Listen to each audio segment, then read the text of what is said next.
Sunday cannot get here soon enough, but at least it's now not far off into the distance. It's tangible. It's here. It's game week for Miami football, and not the typical ho-hum opener for a second consecutive year. A big opponent, and this time Notre Dame comes to Hard Rock for the first time since 2017, and I know that that brings chuckles and smiles to your faces. So if you can get something close to that, or even a 1-point win, I'm sure that Canes Nation will be happy. We talk Miami football with all of you, of course, here at the Voice of College Football at 7 p.m. Eastern time on a Wednesday night. That means we got Cam Underwood right next to me. 441 shows. Can you believe it? Catch Cam and the rest of the staff at the State of the U, stateoftheu.com. Cam, I'm guessing you're getting fired up as the days roll on. I mean, I stay ready, so I don't got to get ready. You know what I mean? It's really just a matter of what the calendar reads. But yeah, man, good to be here. Glad to, we are in a game week. So, we are pushing towards the season opener. Very, very excited. Y'all know it's my cousin's birthday. I always say that. So for August the 31st. So yeah, it is having the opener on his birthday again for a second consecutive year. And yeah, come on over and fan with us, stateoftheu.com. I told you that we got new contributors. So Jordan just wrote his first piece looking at some of the projections, and he'll have even more. We have all of our preseason stuff. The first installment of our roundtable, with our contributors talking about and previewing the season is up there. Your X's and O's preview, your film preview from Justin DeTavio up every Thursday. Oh, hey, wait, that's tomorrow. There's that and more. And we have Friendly in the feed, which is the new feature. The managing editor from the Notre Dame side, One Foot Down, Joshua Voles, he's over there to interact and engage, and I'm over there on One Foot Down as well. So we got it covered on all sides in great ways. We're the leaders in commentary and analysis for the Miami Hurricanes. So please come over and fan with us, stateoftheu.com, at Underwood Sports, all the places that you know and love. And yes, we will be there live and in person on Sunday. I cannot wait to kick this season off. Comments, questions are always welcome, but especially game week, we will take those. The super chat conversations, of course, catch our eye as Falconer TRX leads us off. It's customary, and it just seems appropriate for week one with a big showdown against Notre Dame. Falconer TRX, thank you so much for the super sticker in red. Yeah. And thank you for being back. I know that we did some of the midday, between meetings kind of thing, so you weren't there. Shout out to Leroy, the Black Ninja Turtle, for the ones that he had a couple times back to back and everything as well. But yeah, good to be here with you guys. My energy was lagging just a little bit. So I know I'm not usually a person who needs energy, but got my trusty Red Bull here. So if that's why I'm talking even faster than I normally talk, this is a thing that I always have done my entire life. When I get hyped, I talk fast.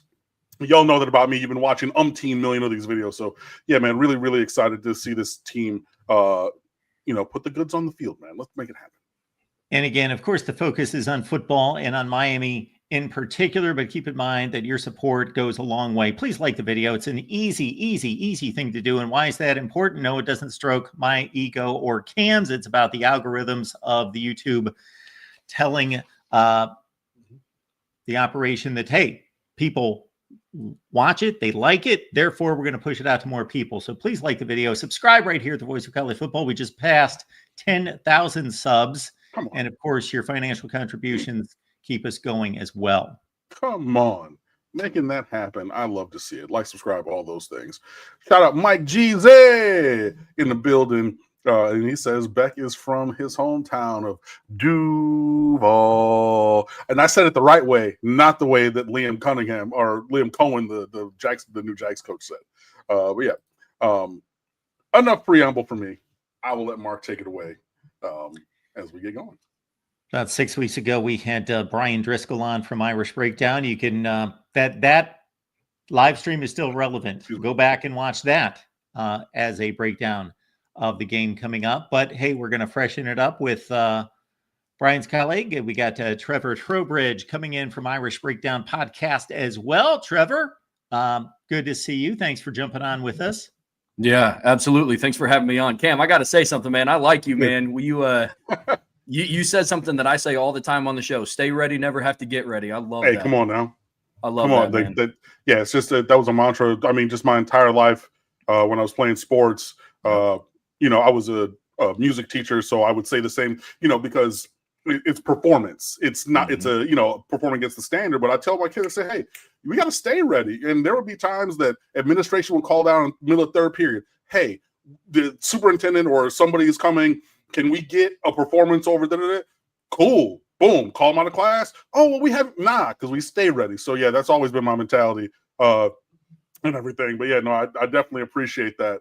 I'm glad to have you, man. Excited to chop it up before the game.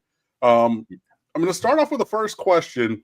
It's something that's been on my brain. And so, like, one of the things the entire offseason, I talked about this with Brian, is I feel like the pendulum has swung way too far on Carson Beck to the he's trash side. I know he had some bad games. I know that there are bad moments. I know there was double the turnovers last year, but I think it's been way overstated as time has gone on. Now that you guys have announced Lloyd Carr's grandson, CJ Carr from Saline, Michigan, as the starter, something that I've seen, and not necessarily from you, so I'm not ascribing this to you, but to Notre Dame fans, and this is something that Falconer TRX brings up, is there seems in the last week to be an overwhelming confidence that CJ Carr is better than Carson Beck today, right now. He phrases it as seriously, but like, I'll just say, what are your thoughts on the topic? Because that seems a little premature, at least. Sure. Your thoughts? Yeah, look, I mean, Notre Dame fans were excited when CJ Carr was announced as starter, in the same light that Miami fans were excited to know that they were going from the Cam Ward era to the Carson Beck era. Understandably so. You get a guy with 2 years of starting experience at Georgia.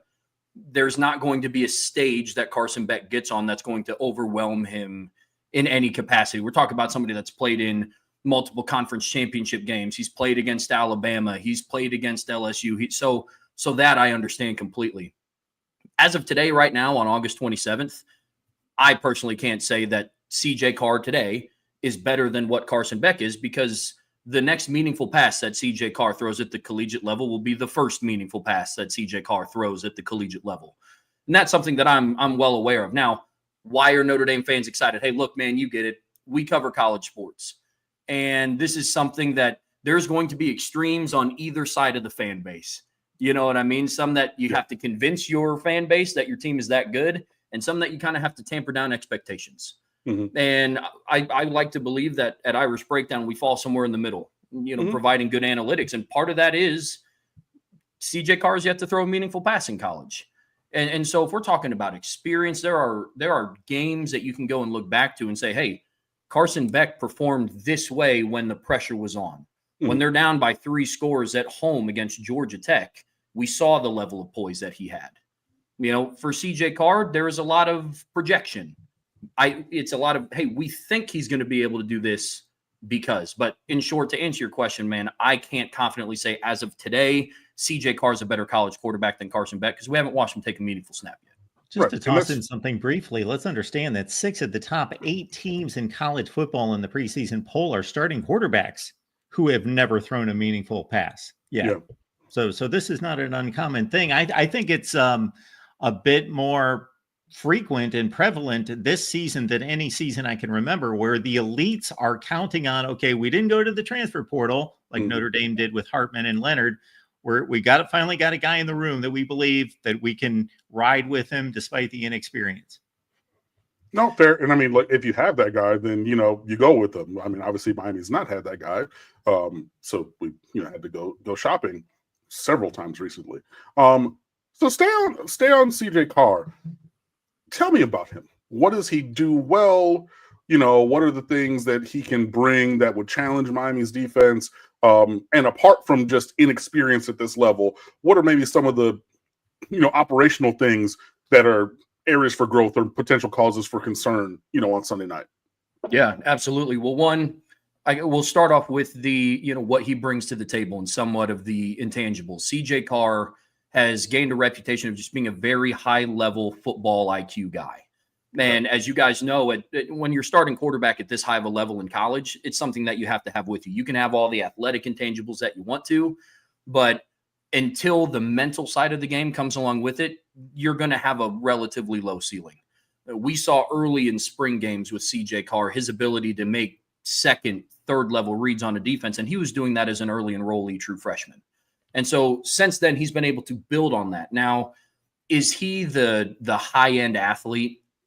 I'm not sure. I can't confidently say that because, again, limited sample size. I don't want to read too much into, well, this one time in this one spring game, he looked fantastic. It's like, okay, let's take that with a grain of salt. But there isn't a throw on the field that he can't make. I don't know if he can air it out and it's going to travel 70 yards in the air.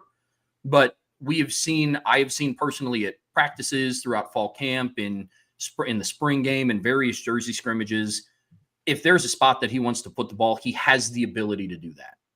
Now, So outside of the experience piece, the caveat to that is he's a very confident kid.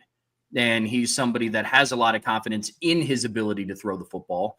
So, and I'm sure Miami fans have seen the reports about it. He does have the tendency. He has a little bit of that gunslinger to him. You know, think back to, you remember Deshaun Watson in 2016, how he had a fantastic year, but also had 17 interceptions. You know, I don't know if CJ Carr is going out and throwing 17 interceptions his first year as a starter, but mentality is a little bit like that. One of the things that makes him so great is his ability to push the ball down the field and fit into extremely tight windows. Sometimes you have to take a little bit of the good with the bad with him. But as you guys have seen in recent years with Notre Dame quarterbacks, it's going to be really difficult to win a championship throwing dump-off passes for 60 minutes. And so that also kind of fed into a little bit of the decision with CJ Carr. It's one of the things that helps separate him in the competition. Okay. Do you think at all that there's a chance that Kenny Minchie, I mean, absent injury, because like that's always that looms over everything, but like intentionally, schematically, or like organizationally, do you think that there's a chance that Kenny Minchie sees the field, whether it's a package, whether it's a rotation? Like, is there any thought that maybe both quarterbacks find their way onto the field? Yeah, I think so. I mean, potentially on Sunday night and then definitely throughout the season. I mean, Marcus Freeman said it in his press conference yesterday. They have two guys that they're extremely confident in. And when he sat them down to have the conversation with them, it was hey, CJ's a starter. Kenny, this is going to be your role, but we're going to need both of you guys throughout the season. Now, I don't think it's going to be a situation where CJ has a short leash. If he goes in and makes a couple mistakes and dirts a couple of balls or maybe throws a pick, I don't know if the leash is going to be so short that he has to be looking over his shoulder a little bit. Yeah. You know what I'm saying? But I do think that there's going to be some schematic advantage to putting Kenny Minchie in the game because he does have a little bit of a different skill set than what CJ Carr brings to the table. Okay. All right. Cool. Jeremiah Love, Jadarian Price. Go. Look, man, I mean, you kind of answered half the question right there. It's a fantastic running back duo. It's not very often that Notre Dame can enter a season where they say, hey, they have the number one returning running back in the country, and they have a fantastic rotational guy in Jadarian Price as well. Look, even sometimes within the Notre Dame fan base, for whatever reason, Price has become kind of a polarizing player amongst some Notre Dame fans. Look, fact of the matter is he's somebody that if Jeremiah Love wasn't in South Bend, and believe me, very happy that he is, J.D. Price would be putting up a lot of numbers in that offense. He would. He's a very talented running back. But the way that they used both of them last year was perfect. I mean, Jeremiah Love averaged a little bit over 11 touches a game. And when you're playing a potentially 14, 15, 16 game season, you don't want your heralded offensive star touching the ball 20 to 22 times a game. Yeah. Going to be interested to see what their new running back coach does this season and how he helps manage that rotation. Because, you go from Dylan McCullough, who had a lot of experience in that field, to Jay One-Sider, who was coming from Penn State. He was tasked with rotating Katron Allen and Nicholas Singleton. Oh, God, he's there now? Yeah. God, now that just means you guys are going to recruit in South Florida. Like, oh, what? I mean, I've known Sider for a long time. He's well renowned as both a coach and a recruiter down here. So, from all the things, I think it'll be okay on the rotation. My thing is, as I was just looking up the statistics to refresh my memory, Riley Leonard carried the ball like 130 times, 125 times. So, I don't want to answer for you, but I mean, it begs the question: do you think insert player here at quarterback will have that large of an impact numbers wise in the running game, not even necessarily from the yardage, but from the carries intentionally. Do you think that the quarterbacks are going to run as much as, the athlete that you had at quarterback last year? No, 17 rushing touchdowns. Yeah. Out of your quarterback. Right. Yeah. 184 carries, 906 yards, 17 tuds, which tied him with Jeremiah Love. So, you're taking basically 190 carries. I know the quarterbacks are going to run some. I'm answering for you, but I would think that something like 160, 175 of those carries now get split up between Love, Price, and insert third back here. Yeah, I mean, that's been a really hot topic of conversation in kind of the Notre Dame fan base world, because that is a big gaping hole. It's 3rd and 2. You know where the ball's going. It's QB draw, QB counter, QB power to number 13. And more times than not, you're converting. When you're down in the red zone, quarterbacks don't get 17 rushing touchdowns by accident, and so when you look at his you said 184 carries on the season, right? Yeah. Mm-hmm. When you look at his 184 carries, here's what's interesting about college. Some of those are sacks. Some of those are scrambles that get counted as rushing attempts for him. Now, what I will say is, to answer your question, no, whoever starts at quarterback this year for Notre Dame will not be used in the same capacity that what Riley Leonard was used in as a rusher. Yeah. And so you start talking about, okay, how do you divvy up those carries? Do you split it 50-50 between Love and Price? I think it's going to be more of a, let's just say, to make math easy, take sacks out of it, take scrambles out of it. To make math easy, he has an even 100 actual rushing attempts on the season. I could see a scenario where, say, 30 of those just get converted into passes. Those turn into passing attempts. Then out of the remaining 70, I could see it in a world where, Jeremiah Love gets 40 of them and Jadarian Price gets 30 of them. And Notre Dame has a very deep running back room. So some of those are going to go to Aeneas Williams or Jabron Payne or Nolan James Jr., who's a true freshman this year. So it can get split up in a bunch of different ways, but Cam, they're not going to run CJ Carr or Kenny Minchie anywhere close, in my opinion, to the same capacity that they did Leonard. Fair. Yeah.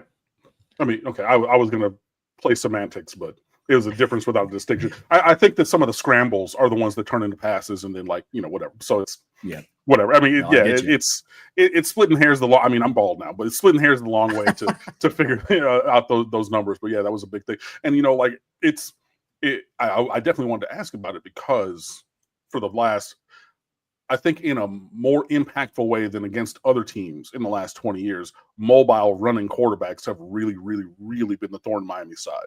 So, adding a quarterback into the math of the run game just changes everything in a different kind of way. So, I definitely wanted to bring that kind of a thing up. Jagusa's not playing, is he? The offensive line. No, he wasn't on the depth chart. I don't think he's going to play. Nope. He had an arm injury earlier in the summer, and so he's out. He will return at some point this season, but Jagasaw is out. So right guard will either be redshirt freshman Gerby Lambert or a redshirt sophomore Sullivan Absher. Okay. Talk to me about the offensive line for the Irish. I think that this is a game featuring either the top 2 offensive lines in the country or 2 of the top 3. I think that y'all and us have really, really elite offensive lines.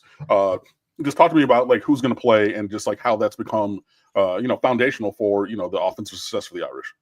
Yeah, man. I mean, look, the trench warfare battle on Sunday night, I'm sure we can all agree, is going to be one that, if you appreciate good football, especially depending on what the weather's looking like down in Miami, it's going to be one where you need the big boys up front to do their job. The outlook on Notre Dame's offensive line is significantly different in week 1 this year compared to where it was at last year. Last year, they're traveling down to College Station. They get Texas A&M on the road, top 20 matchup, and they return 6 combined starts on the offensive line. And the center, who was 3 of those starts, was out for the season by game 3. And so Notre Dame's offensive line had a lot of different injuries. Unfortunately, this is back-to-back years where Charles Jagasaw is going to miss time at the beginning of the season because of an injury in the offseason. And so through that, Notre Dame was able to get a lot of younger guys now significantly more experience. as somebody that now covers the team, I wasn't at this point last year, but it was not on my bingo card for Anthony Knapp, a true freshman, to start at left tackle when Charles Jagusah went down. But he stepped in. He held his own against Nick Scourton, the edge rusher from Texas A&M, who's now in the league. Now, was it perfect? No. Was he also a true freshman? He was. So he now returns. He has 15 career starts under his belt. Left guard, Billy Schrouth. He is a veteran. When you go back and you pull up some of the numbers, when he's in the starting lineup, Notre Dame averages over 200 rushing yards a game.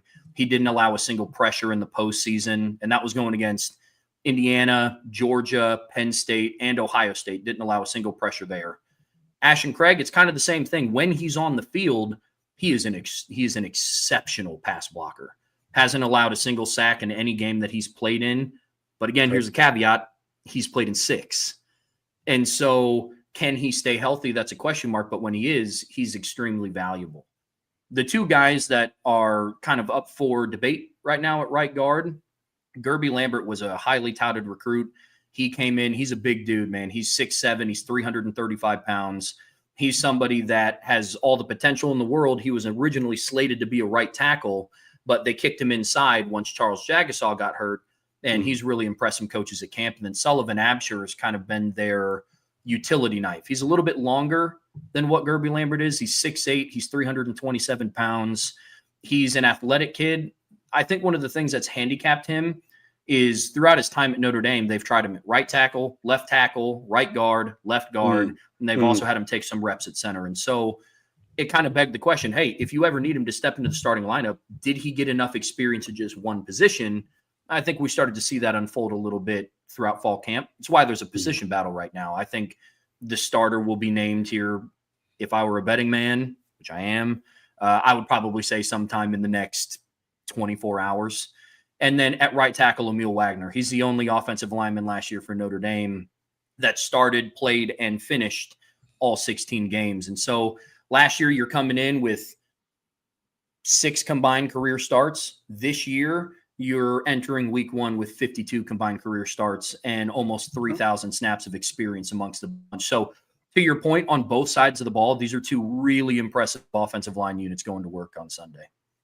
Real quick before we continue, just let me cut in with this. We are simulcasting on Twitter. However, if you're watching us on Twitter/X, we want you here in the chat. So we're going to cut that off here in just a second. So again, if you're watching on Twitter/X, make it on over to the Miami channel here on YouTube. Yeah, and if you're talking in the chat, like that's not actually streamed into here for any of the commentary or questions or anything. So yeah, come on over and join us here and everything. I think this is a great conversation. Random, completely random. Just bear with me. My brain is crazy.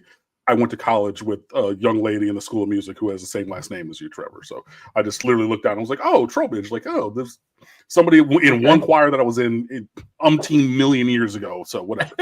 Anyway. That's awesome. So talking about the some of the connections between Notre Dame and Miami, your former defensive coordinator was our former head coach in Al Golden, who is now gone elsewhere. So I know that you have a new coordinator and everything, and the defense is one of the strengths. Your coach, Mark Freeman, played linebacker at a terrible institution in the state south of Michigan, native Detroiter, native Michigan fan. I don't talk about them and everything. So obviously having a strong defense is foundational just to the operations of, the program and everything. So what should we expect from the defense? Do you think it's going to look schematically the same under Chris Ash? What do you guys do? How do you do it? And, who are some of the players that you're going to lean on Sunday night? Yeah, one of the consistents, I think, for Notre Dame's defense, they're still going to be fast. They're still going to be long. They're still going to be very athletic.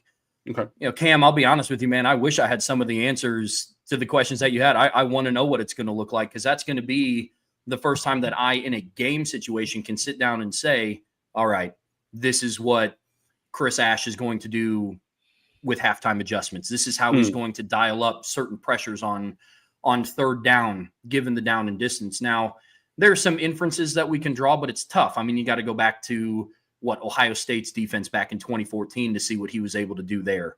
Yeah. I take what he did at Texas with a grain of salt. It was COVID. He didn't have the spring for install, and that team was really bad.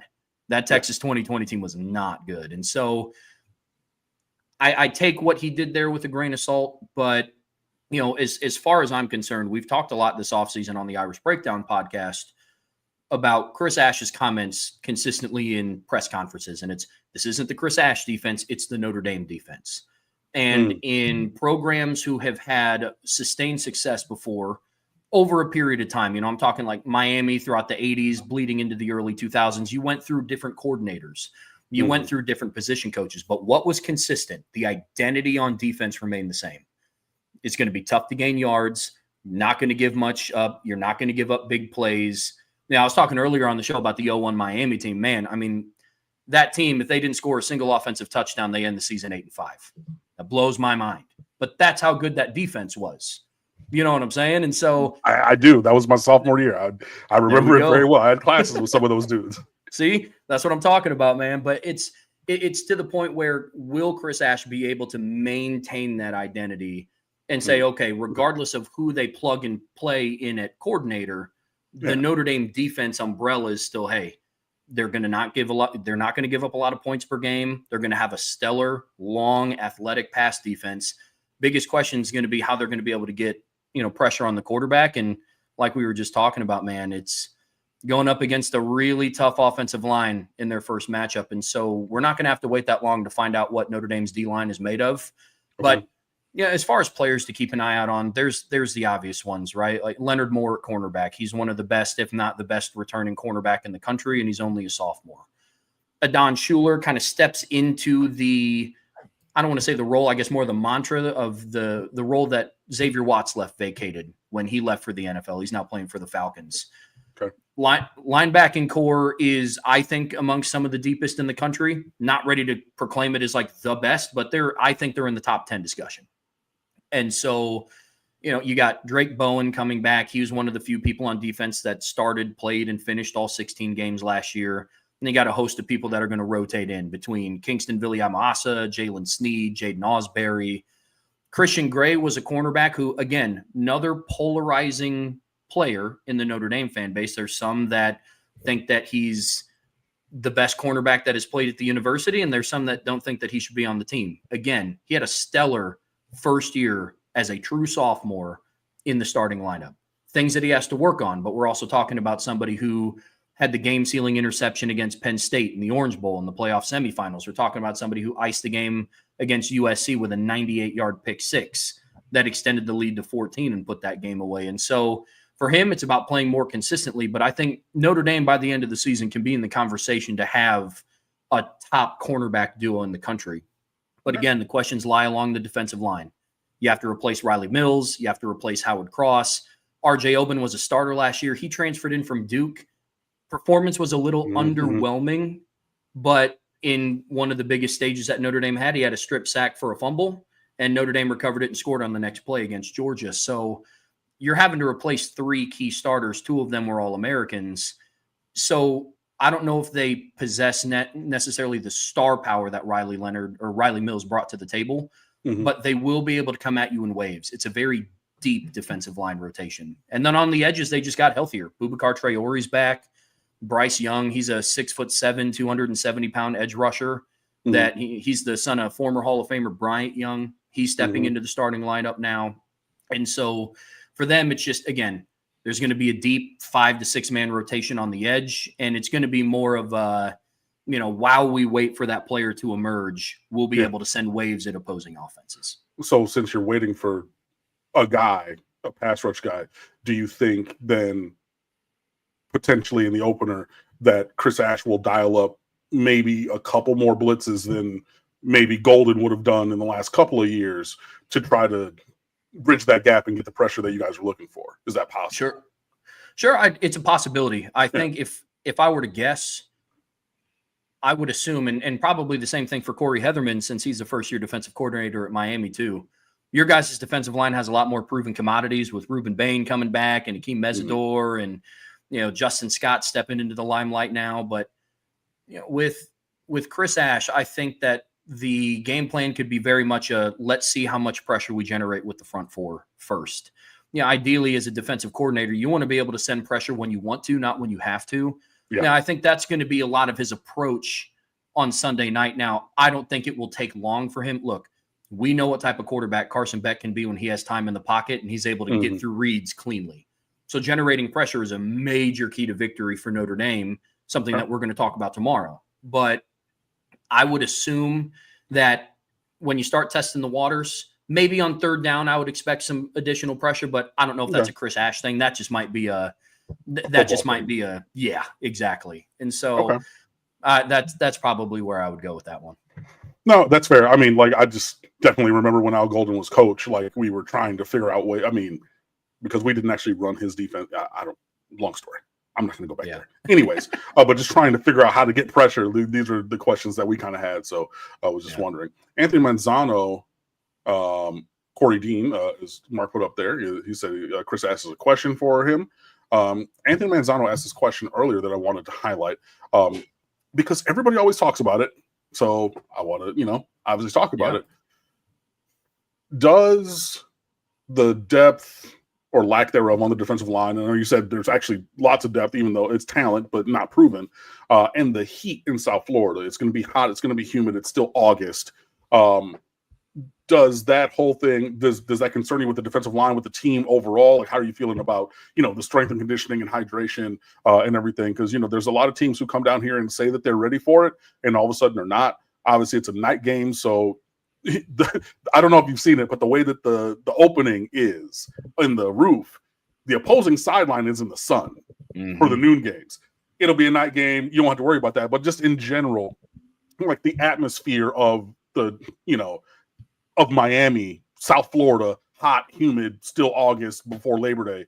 Are you concerned about that? How do you think that might, impact the team? Or you guys think that you'll be, ready, from a physical standpoint? Yeah, I think I fall somewhere in between. It's definitely a concern to a degree. I mean, you guys get it. Weather is something that coaches and players only have so much control over. Yeah. And barring Notre Dame running out and practicing this week in sweatsuits and snow pants, I don't really know how much they can continue to prepare for the humidity. One of the things that does give me a little bit of confidence is, Lauren Landau, their strength and conditioning coach in his first year, had to get this team ready to open up the season down in College Station, Texas last year. And different climates. I get it. Texas more of the dry heat, Florida more of the humidity, especially with some of the storms you guys have been getting down there recently. It's very hot and humid. I'm not going to sit here and try to say, well, Indiana gets humid too, so they're going to be fine. Don't worry. It's not that. I get it, man. I get it. There's a reason why for spring break we would go down in March and, we're not taking vacations to Florida in July. So I get that completely. But at the end of the day, I do have confidence in their strength and conditioning coach. One of the benefits of playing at Notre Dame is that you do get to travel all over and you're not locked into a conference to where, like, let's say if you're a Pittsburgh in the ACC, relatively your climate, barring a trip down to Florida State or a trip down to Miami, that you kind of understand the type of weather that you're going to be getting. Notre Dame 1 week, they start the season off in Miami, then they're back in South Bend against Texas A&M. 2 weeks later, they're on the road against Arkansas. And, but then you kind of get the other aspect of traveling nationwide is, they go to Pittsburgh in November. I've never been out there in November, but I sure remember watching Steelers games growing up and what that weather starts to look like out in November. But then they finish their season out in Stanford. That's out in California. And so this team has had to get used to playing in multiple different climates. So is it a concern? To a degree? Yeah, but I think the overall depth is what's going to help this team. No, that's a great answer. Yeah. I mean, what questions do you have for me, man? I know I've been, obviously leaning on your expertise for your beloved Irish and everything, but definitely open to flip it over. So, Yeah, no, man, I appreciate it. I mean, we all know what Miami did last year from an offensive standpoint. I mean, number 1 in the country in passing yards per game, number 1 in the country in scoring offense. I think you guys were at 43.9 points per game. Seemed like there was a different Cam Ward highlight up every week on SportsCenter, and so while I know you guys have a lot of confidence in Carson Beck, there's a lot of pieces in between that you have to replace. Your top 5 pass catchers. How do you kind of balance your guys' expectations around they have a lot of talent, but it's relatively unproven to a degree at this level? How do you kind of look at your receiving core going into Sunday? Oh, okay. So, I mean, there's two questions. So one, I think that I'll work backwards. I'll start with the receiving core. There's lots of talent. There's going to be more rotation from Miami in terms of who plays this year. Last year, we had 4 receivers. It was set it and forget it. It was going to be some combination of Sam Brown, Jacoby George, Isaiah Horton, and Xavier Restrepo.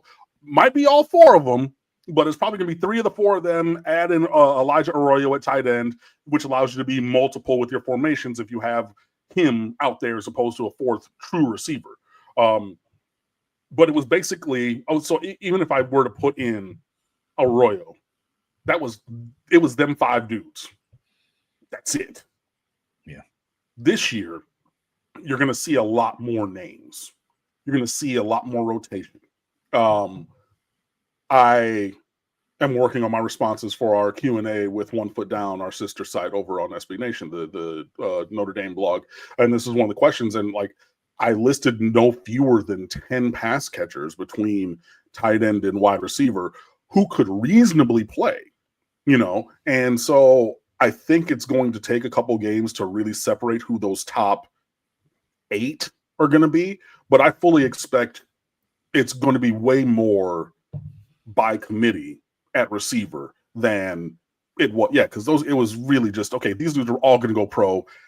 We got young guys with talent like Josiah Trader, who's going to start this year. He was a 5-star. He played in high school with Jeremiah Smith. Now, I know Jeremiah Smith is Jeremiah Smith, right? But he was another 5-star receiver on the same team. Everybody in America wanted JoJo Trader, right? So he has the talent. You got to go show it. 2 years ago, CJ Daniels had almost 1,100 yards and 10 touchdowns at Liberty. Had a foot injury last year at LSU. Everybody's forgotten about him. He's somebody who can go hoop.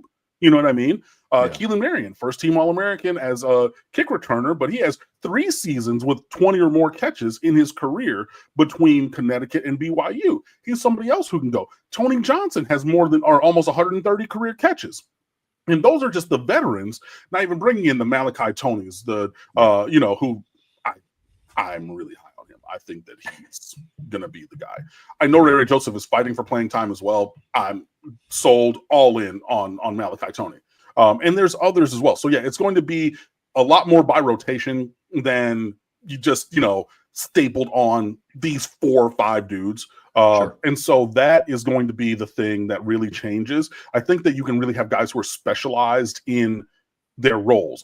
Like last year, we definitely had the jack of all trades at a high level in the receiver room. I think that you might have, a master of 1 or 2, and it's like, cool, you go out and do these things, you go out and do these things, and you can package them together in different iterations so you can run the schemes that you want to run. So that's kind of how I view the receiver room. Elijah Lofton, Elijah with no H, that is the correct spelling for anybody wondering. He's Brevin Jordan 2.0. I mean, they're both south of 6'3", 240 pounds. They wear number 9. They both went to Bishop Gorman. I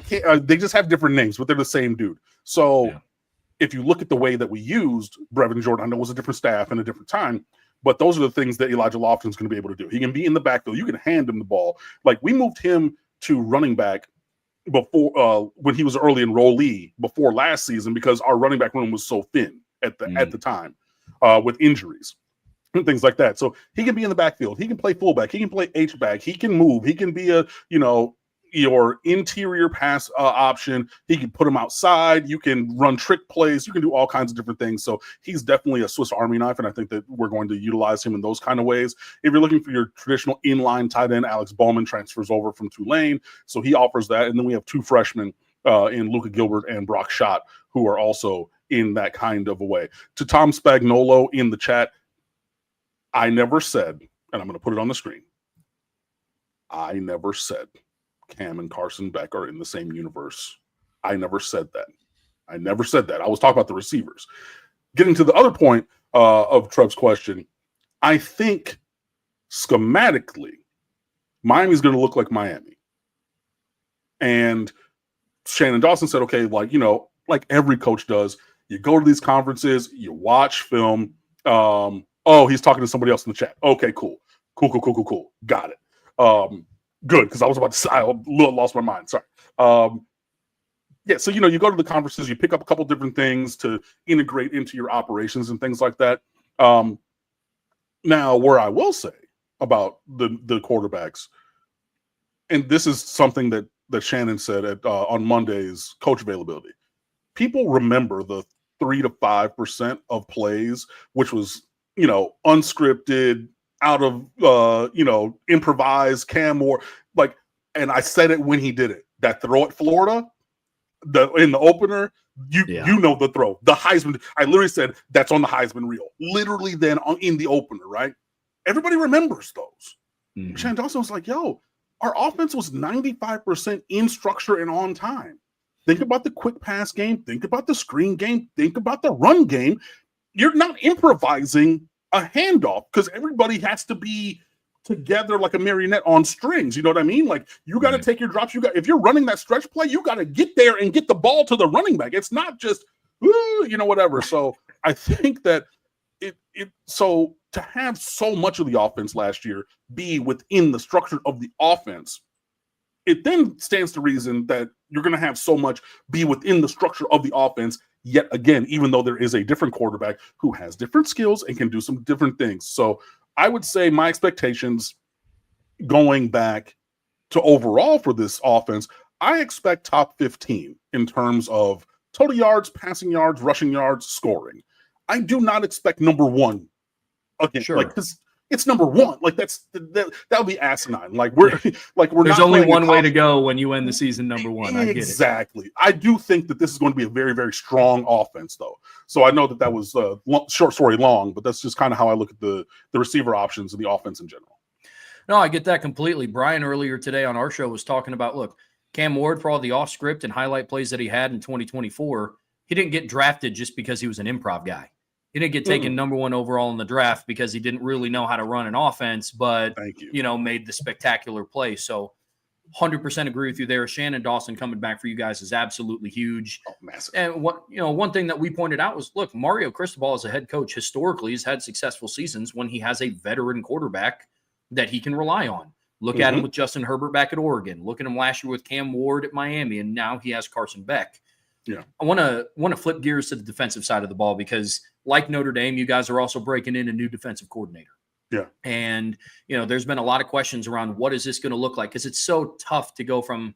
You can't look exactly at what Minnesota did last year and say, all right, Miami's just going to run the same exact thing because, to my knowledge, Miami doesn't have a Coy Perch on their roster in the same way that Minnesota didn't have a Reuben Bain on their roster from last year. Yeah. You know what I mean? So it's when you're evaluating this defense, where do you find the middle ground, and what are some of the things that you expect to see on Sunday from the Canes defense? Nah, that's a really great question, and that's the $64,000 question for sure. I think that you mentioned earlier, like my time in college with the legendary team, the best college football team of all time, the 2001 Miami Hurricanes. On that staff was Greg Schiano, and Corey Heatherman cut his teeth under Greg Schiano at Rutgers and ran a version of that at Minnesota. And he's coming to Miami, which is ground zero for that. When you talked about, okay, like Miami through the golden years, you know what I mean? Like the golden years of success of the program, not the golden years, because I know people are going to say that. But yeah, the defense had an identity. We're going to be a little bit undersized. You're going to have, you had the Russell Marylands and the Jerome Browns, God rest his soul. But those were, and I mean, Vince Wilfork, those are few and far between. Even Warren Sapp was a tight end, and he wasn't the biggest defensive tackle, but what he was quick. He could play that one gap, and snap happens, bang, and he's by you. And all of a sudden, the offensive lineman is calling fire or whatever. Why am I looking backwards at 76? We just snapped the ball. But quick, penetrating defenses, maybe a little bit undersized, but using speed as our superpower, even at linebacker, even in the secondary, throughout the history of the championship time of this program. I think that you're going to see a level of that. And so what those teams did, I think you're going to see a version of that now. because, Schiano cut his teeth here. He really grew up as a coach. He's taken that on the road twice at Rutgers, and that's been the foundation structurally of the defenses he's run. Been a little bit different because you're back in the Northeast and things, but like that's a lot of the nuts and bolts. Sure. And then you pass it on to Heatherman. He goes to Minnesota, does the same thing. Now he comes here, which is like great. Now Mario Cristobal has been very good at talent acquisition, wherein you're building the team to the prototypical size standard across the board of positions. So you're not having a player the size of Sean Spence, of Levante David at linebacker, really anymore. Rohan Marley, he was a great linebacker here, but I mean, he's 5'9", 200 pounds. You know what I mean? You're not going to have those dudes. You're going to have 6'3", 220 with length. So you can still have those players do the same kind of scheme, even though, like, when you look on the field, height-wise, it might look a little – height and build-wise, it might look a little bit different. So, I say all that to say, like, some of the things that they did do at Minnesota, we're going to do here. Some of the things that obviously the Schiano system has done. I don't know that we are fully able to be 2000 Miami, which is just cover 2-man lockdown and have, two of the best safeties ever to play the game, patrolling everything beyond 15 yards and figuring it out. But I think we're going to do some of those things, getting back to the real heart and soul identity of what a Miami defense should look like, especially schematically, which then leads me back to Al Golden, who went so very far away from that when he coached here and allowed that to happen, because either you coach it or you allow it, whatever. But then he goes to the league. He works for my Detroit Lions, goes to the Cincinnati Bengals, great, goes and coaches y'all, and all of a sudden, I'm like, yo, what y'all do and the way that you do it, that looks a lot like we were talking about. And he refused to do that. So I think that Heatherman will do a lot of those things, and just letting guys play freer. I think that when injuries happened last year, Lance Guidry went to some systems that were a little more cerebral. Gotcha. And you could see there was communication on the field, but it was one-way communication. Mish Powell, safety who came over from Washington, there were several times when you see somebody scoring a touchdown, his arm is over there pointing because he's passing a guy on zone, and the guy he's passing it to is, there with noise-canceling headphones just paying attention here, while the other team is celebrating on the sideline and changing the scoreboard. You know what I mean? So I think when you remove that, then you let guys think less and just react more, which we all know in sport can lead to more success, especially when you're playing defense, which is reactionary anyway. So hopefully we're going to be able to see some of that. Love that. No, absolutely. Last question I have for you, Cam. Yes, sir. Transfer portal, this era of college football has been crazy. I mean, it's impacted every single team positively or negatively. I have, and this is just personal preference, I have a little bit of pause when it comes to looking at an entire unit that is made up predominantly of transfer portal players. Okay. When I look at Miami secondary, there's talent there. You got Charles Brantley, CJ, and I've been butchering his name all week. How do you say OJ Frederick? Yep, exactly like that. Boom. There we go. So I haven't been butchering it all week. But you got OJ Frederick coming back. He has a lot of experience. I think he gets a little bit too much hate for the performance against Syracuse. It was looked a little bit kind of the same way how Christian Gray at Notre Dame was looked at just because of the USC performance. But outside of that, we're talking about a cornerback who, in Frederick, he was targeted 38 times last year and only gave up 14 receptions.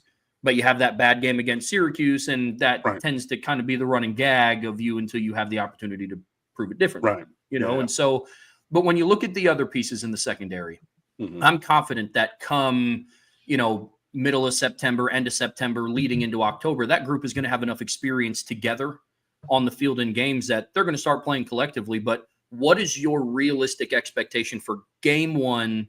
4 of the 5 projected starters are potentially transfer portal guys. Yeah. What do you expect from the back end of this defense with a new DC? I mean, look, it might be foolhardy, but I expect them to not be terrible. I expect, sure. Not sure, because we saw terrible last year in so many places. So I know it seems like a low bar. I know it seems like common sense. We've seen worse very recently. And and to your point, OJ Frederick gave up 14 catches last year. 8 of them, or 9, came in the Syracuse game. So it's going to be looked at of like, oh yeah, well, how's your freshman All-American? It's like they kept putting him in a situation that he's not necessarily built for. You know what I mean? Like, basically, I mean, I've been playing a lot of college football 26. Those receivers all had gold 50-50 badges, and they kept throwing 50-50 balls and winning the 50-50 balls. Like, it wasn't like he gave up, curls and slants and digs and goes and flags and posts and they were like, cool, this one thing's work. This one thing works against him. Spam, spam, spam, spam, spam, and you can't stop it. It sucks, but that's what happened. But in terms of the performance from the secondary, I mean, look, you have Frederic as a freshman All-American. He's going to start. You got Zach Poyser, comes over from Jacksonville State, was also a freshman All-American. He's going to start. Jacoby Thomas from Tennessee, Charles Brantley, Florida native, went to Michigan State. He comes down. Ethan O'Connor from Wazoo. Damari Brown is, a homegrown legacy player. His father, who I worked with, also was on the '86 championship team. Selwyn Brown, he got injured, I think, like 2 plays after Ruben Bain in the opener. Like, Ruben Bain got hurt on the second play, and I think it was not long after that Damari Brown got hurt. So, yeah, there's other guys there as well. So there's lots of talent. I expect league average performance. Is that going to be good enough? We will see. I'm not going to say, okay, it's going to be lockdown, 90 or 85 Bears, 2001 Canes, 2000 Ravens type stuff. But, I mean, the floor has to be raised by multiple levels. I mean, Miami's pass defense after the injuries last year was among the worst in captivity, even if you're talking mid-50s in terms of relative performance in ranking. That's the kind of performance that's delivered on Sunday. That would be a big step in the right direction. Now, hopefully, if we can get some pressure from up front, if our linebackers under new coaching and everything can start to also have impact in the game, they can patrol that second level and you get some pressure up front, maybe you get a blitz, maybe these things like that, and you can kind of help them out. That can then also improve their thing. So their performance. So yeah, there's lots of talent there.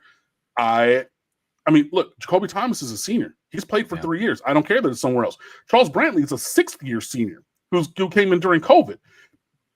If you can't hoop by now, you can't hoop. So I know that there is I could foresee there being some still ongoing communication errors and issues, but I really expect this. I expect this unit to play to the level of excellence of the other units in this game, right? So if we're talking about offensive line and defensive line and defensive line and running back room and quarterback room and our running back room, I believe we have 4 or 5 starters in the room as well.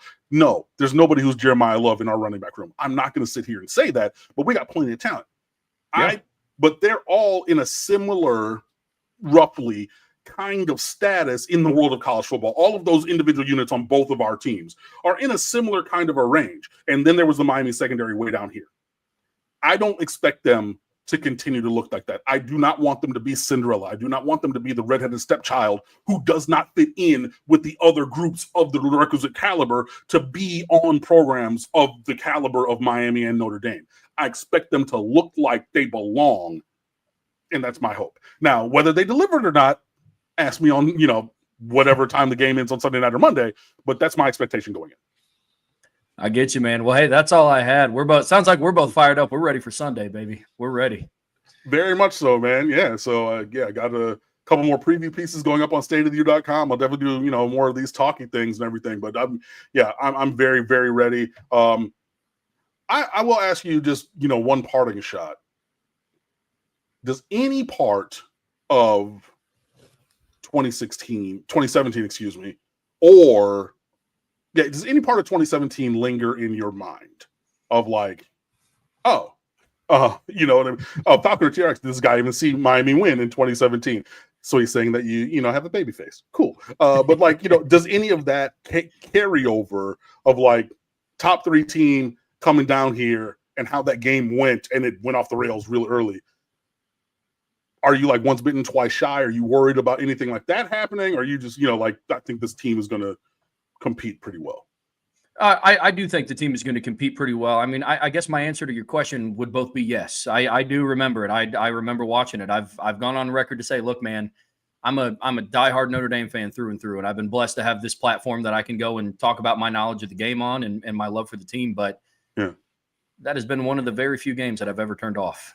And so, yeah, I know. But I remember the game. I do. And is there an aspect of it? Sure.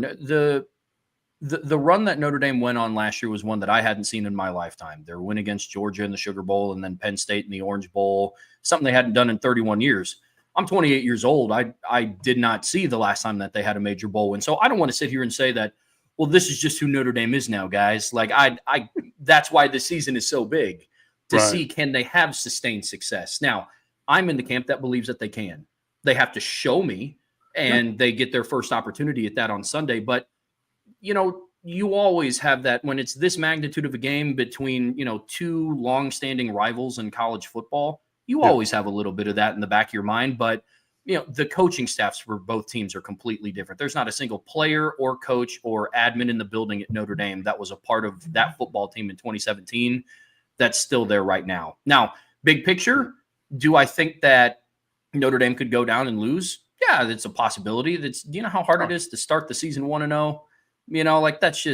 It's difficult, and so, but do I think that it'll be a 41-8 game either way? No, I don't. I don't. The stages that this team played on last season with how much that they return, the moment won't be too big. Not to say that the environment isn't tough, but we're talking about a team that played in multiple NFL stadiums last year, played against Texas A&M on the road to open the season, played in the national championship game and the Orange Bowl.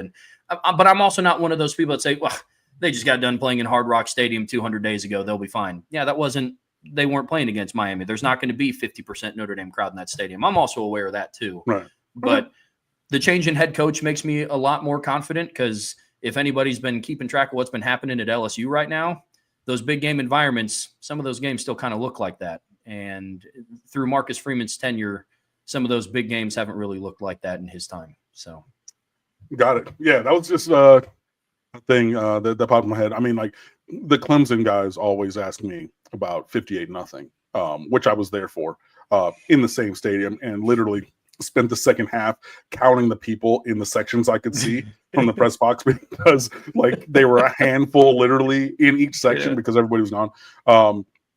So definitely know that. But in the chat they're saying that it looks like, and I'm looking at my computer with the forecast and everything saying, it might rain all day during on Sunday, and then just kind of be a sauna at night and anything. But hey, whatever happens, I think that's going to be a really great game. Chief Brody says 21-17 Irish. Charles Johnson says 27-20 Canes. Parting shot. Call your shot. What's the score, man? We have not done our predictions yet on the Irish Breakdown podcast. I'll give you this, though. I do think Notre Dame wins, but I think it's close. There's a lot of question marks on both sides. But I think the overall big game experience combined with Miami kind of having to piece together a little bit more than what Notre Dame will have to. Every team has questions going into week one. But if we're looking at it at a bar graph, I think Miami just has slightly more questions to answer on both offense and defense than what Notre Dame does. So I think that prevails, but I have it being a close game. Fair. I think that, similarly, I do believe it's going to be a close game and everything, but just hearing from so many people nationally that have written this game off as, like, on paper, you look at the schedule, okay, that's a loss. And then, hey, man, I don't know if it's pragmatic. I don't know if it's the, whatever, or it's the alum in me coming out.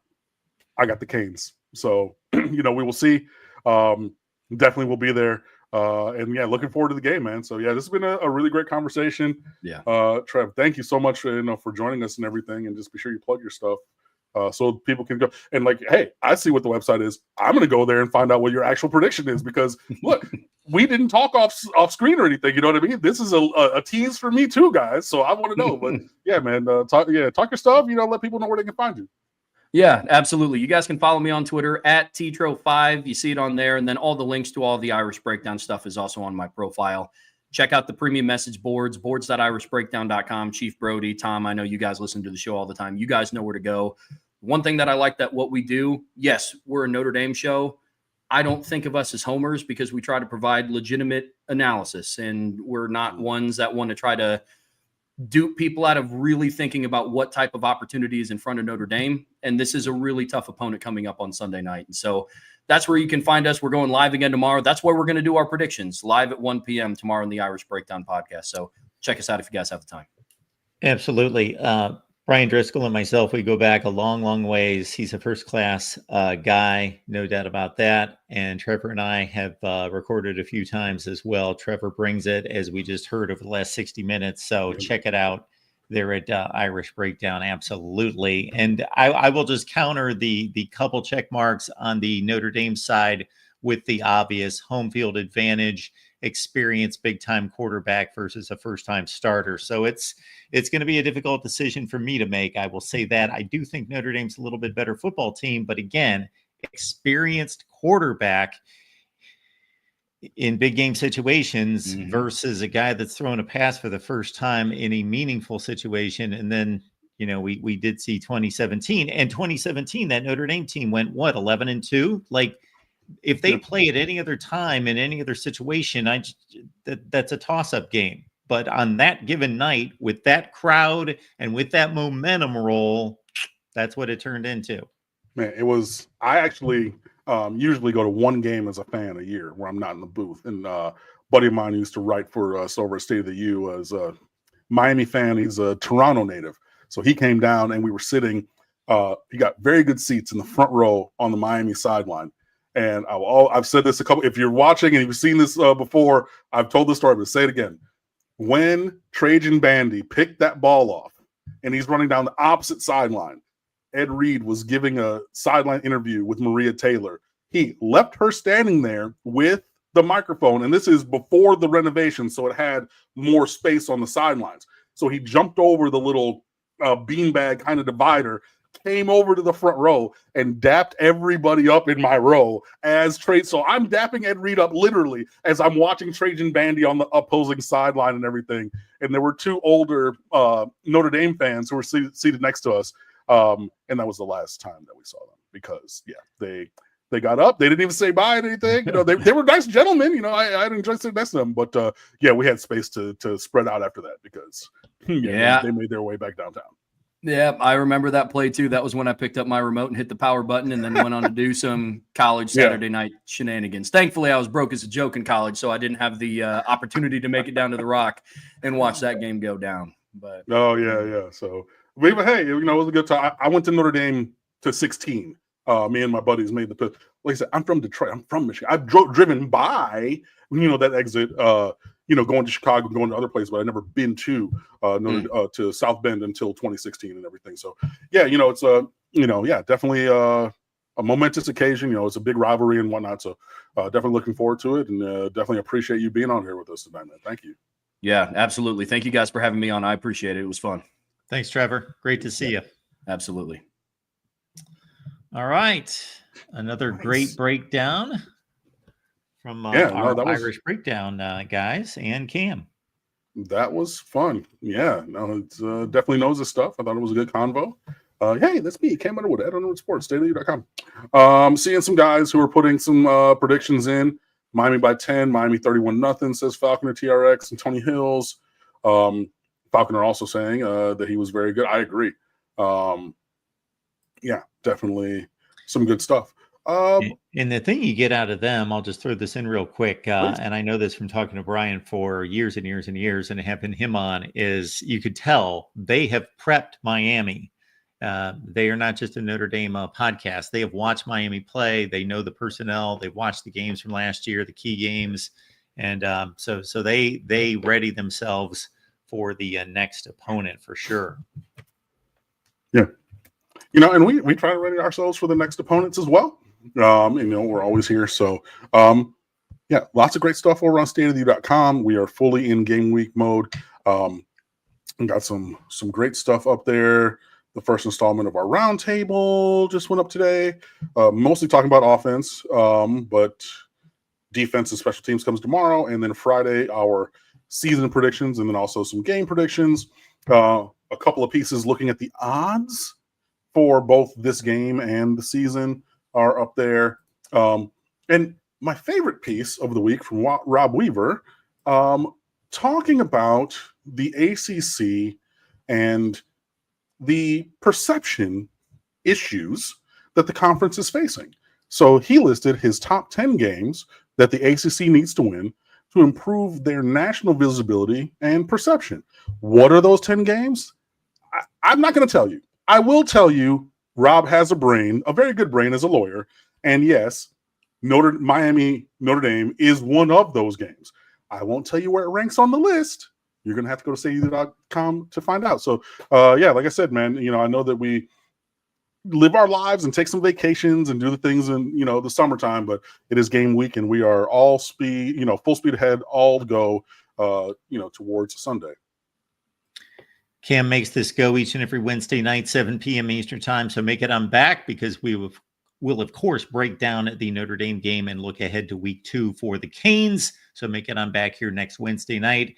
And we will leave you with this. This is a promotion for our betting tier.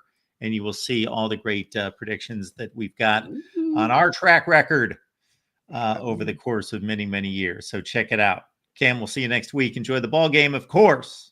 Definitely, guys. Talk to you soon. College football is even more exciting when you've got some action on the line, and the games are even better when you're cashing in. And the Voice of College Football is the place to be to get the greatest value. Start with my picks. 75% against the money line, 58% against the spread, and I've got a 40-plus year track record. 11-0 in the college football playoff for me last year against the money line, 8-3 against the spread.